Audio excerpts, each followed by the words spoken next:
ஒரு பெரிய மரத்தில் ஒரு குருவி கூடு கட்டி தன் குஞ்சுகளோட வாழ்ந்து வந்துச்சான்.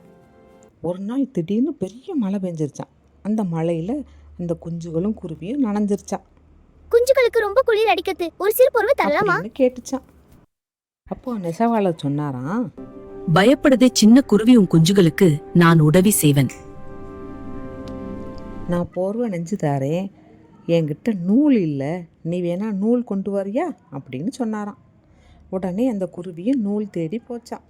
ஒரு பாட்டிக்கிட்ட போய், பாட்டி எனக்கு கொஞ்சம் நூல் தர்றீங்களா அப்படின்னு கேட்டுச்சான். அப்போது பாட்டி சொன்னதான், நான் நூல் 100 தாரேன், நீ போய் பஞ்சு கொண்டு வான்னு சொல்லிச்சான்.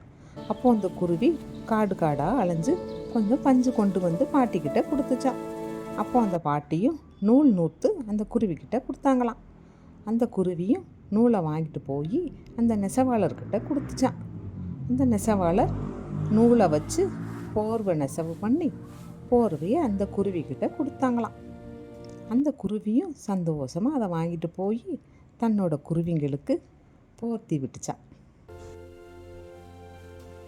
இந்த கதை பிடிச்சிருந்தா லைக் பண்ணி சப்ஸ்கிரைப் பண்ணுங்கள்.